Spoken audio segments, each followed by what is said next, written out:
Hey, welcome back to the channel. I'm Steve, your host, and in this episode of the Sunday Side Build, it's our final video of DML's Panzer III H in North African colors. It's been a great kit. The instructions let it down. I hope you guys enjoy the video, and as always, please like, share, and subscribe. You guys take care. Thank you now.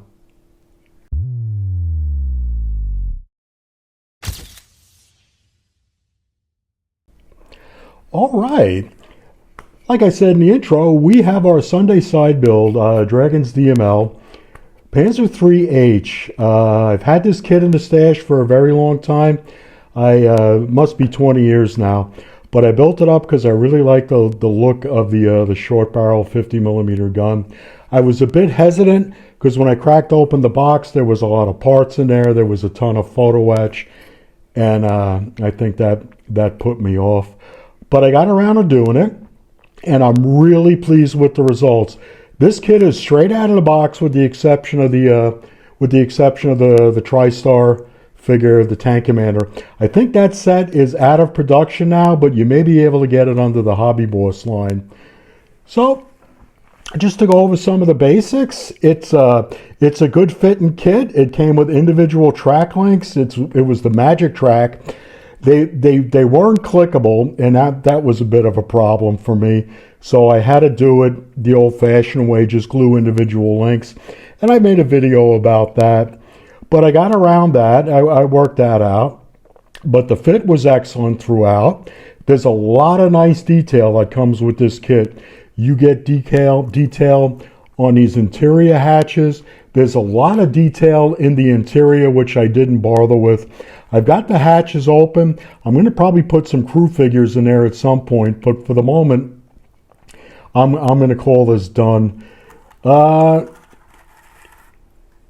It's a good looking kit. I've done it as 15th Panzer Division in North Africa.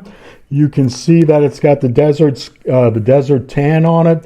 That's a mix of Tamiya desert yellow and a lot of oil weathering. I did some chipping on it. There's a lot of nice detail here on the back. You've got a nice looking set of tow cables. Thankfully, they're all one piece, where you don't have to feed and wire all this in. I imagine that was pretty difficult if you had to do that, whether in 1/1 scale or in 35 scale.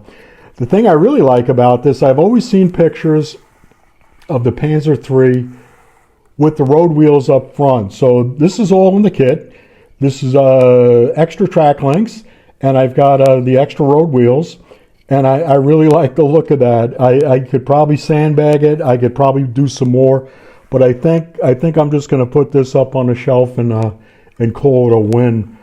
But overall, you know, it's an excellent kit. The fit is great. The instructions, you know, you've heard me talk about the instructions with this kit. They're poor. Just be careful when you cut out parts that it looks like it does in the picture. And, you know, not only the call out is correct, but it looks like the part in the diagram. And use references. I didn't really have any references for the Panzer III. I can recommend this kit to intermediate modelers or someone who wants a bit of a challenge.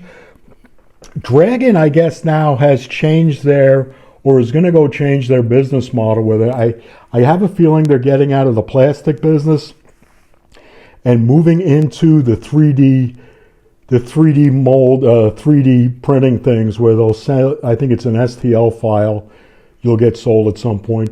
But I'm pretty sure someone's going to pick up these molds, whether it's Revell, Zvezda, or any of the Chinese companies that are out there. So I've got some stills coming up, and Hans will play us out.